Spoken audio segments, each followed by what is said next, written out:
then send down water from the clouds, so we give it to you to drink of, nor is it you who store it up.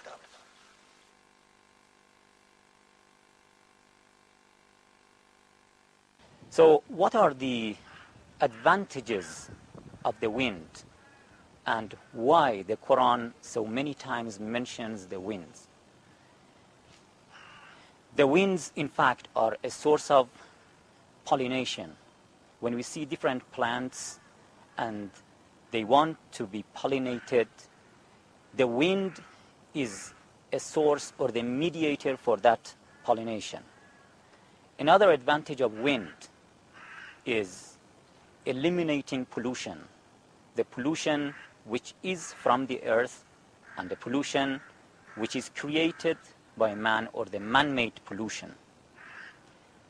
And a third advantage is transferring fertile clouds.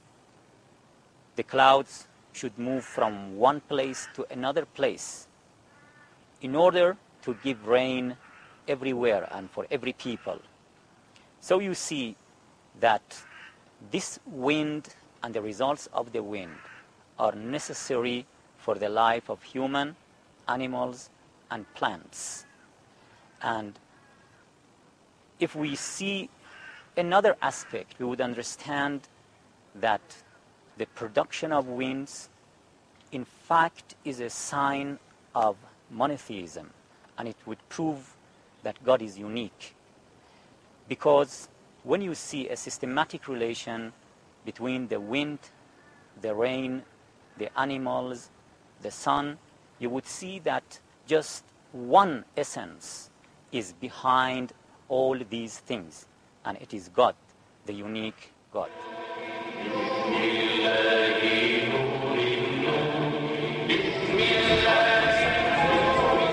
said, and I simply prayed, oh God, if you exist, then just give me a sign.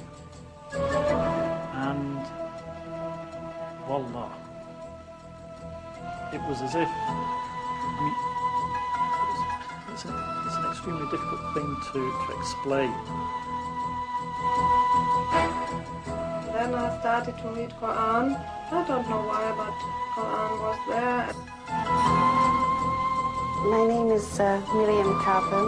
I've been a Muslim for 18 years now. I became Muslim in 1984. Really, I became Muslim through meeting other Muslims and talking with them about Islam.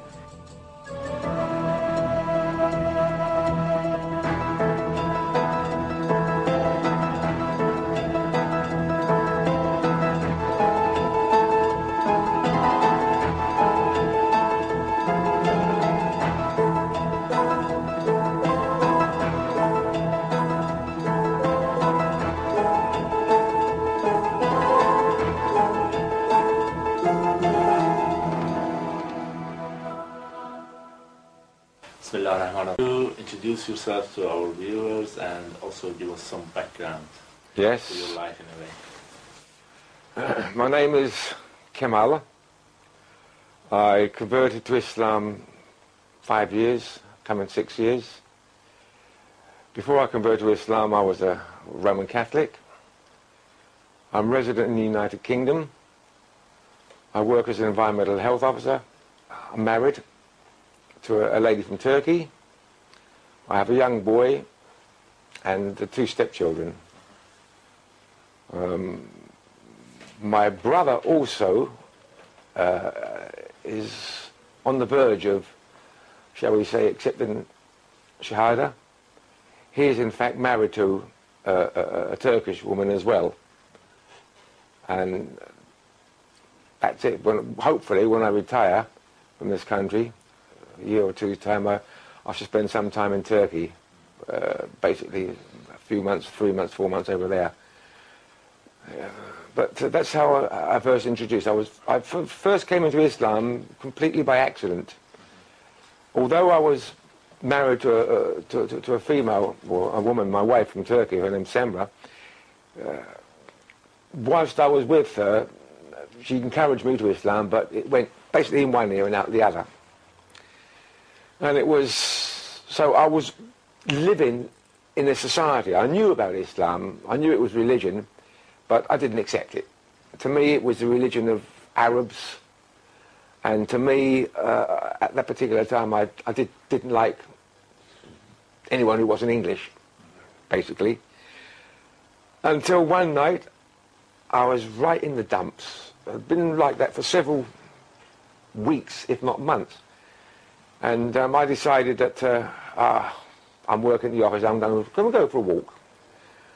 So where I normally go for a walk, just to walk and to peruse and to think of what a rotten life that God has, Allah subhanahu wa ta'ala has given me, I decided something made me turn left. And that particular night, I shall remember it as long as I live, and I shall remember it as if it was yesterday. It was drizzling with rain. I walked up Lancaster Road, wasn't going anywhere particularly, and then something dragged me to turn left. And I turned left and walked up, noticing the crowd, etc. Then suddenly, out of the corner of my eye, I saw this, just under the bridge in Ladbroke Grove, was this little man standing by himself. He had what I would call them an Arab scarf, checkered scarf round his neck, a long jacket, which I hadn't a clue what it was, and a stall, in fact a couple of stalls down, full of books. So, being curious, I went up there and I looked, and I noticed they were all about Islam. So as I said, coming from this background of understanding Islam from my wife, I decided to saw some of these books, and these books I'd never seen before, written in English and other various languages, basically about Islam.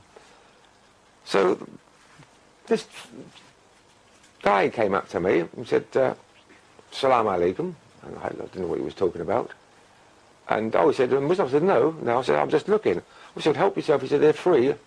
This is all dawah in the name of Islam, subhanahu wa ta'ala. And have what you like, take what you like, and read. So I wasn't interested in that. I wasn't interested in taking the books. And I noticed his accent. It was Irish. So I said to him, are you a Muslim then? He said, yes, alhamdulillah. I said, well, how can you be a Muslim? You're an Irishman. Isn't Muslims only for Arabs and other various Middle Eastern countries? He said, no, Muslims for everybody.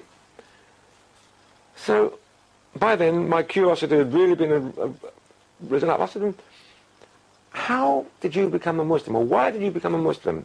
So he explained to me this story that before he entered Islam, he was an alcoholic, a drug addict, a thoroughly ungentlemanly gentleman. And at the end I said to him, he explained to me how he became a Muslim. I was intrigued and fascinated. And inside my heart here, something started ticking. And I felt something dragging me. And I said, Islam changed your whole life from what you were to what you are now? He said, yes.